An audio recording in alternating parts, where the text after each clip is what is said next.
Depending on what version of the series you're taking in, the actual first engine on the island of Sodor changes. The TV show has never been consistent with this, contradicting itself at various times. It's implied Skarloey and Rheneas are the oldest engines at one point, and then they contradict that in later seasons when they weirdly make Sir Handel older than them. Older than Sir Handel? Sometimes they state Edward is the oldest engine. Edward has worked on the railway the longest.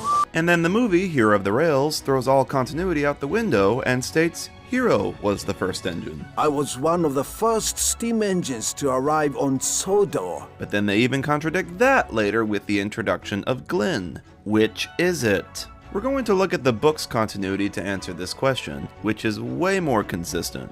The first ever railway on the island of Sodor was a plateway built between the wharf at Balladwale and the slate mine in Ward Fell.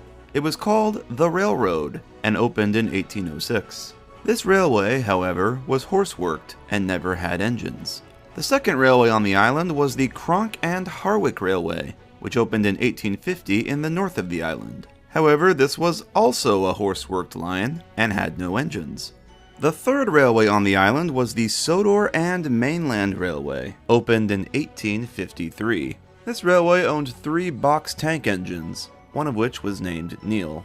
Neil was the second engine, and the first and third one's names are unknown. The railway's attitude to records was casual, and there aren't many exacts listed on the acquisition of the engines, so we don't know the exact year they arrived.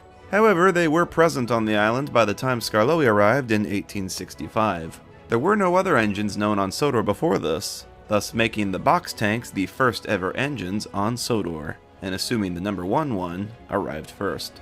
The box tanks are long scrapped now, which would make Skarloey the oldest surviving engine on the island of Sodor, but not the first one.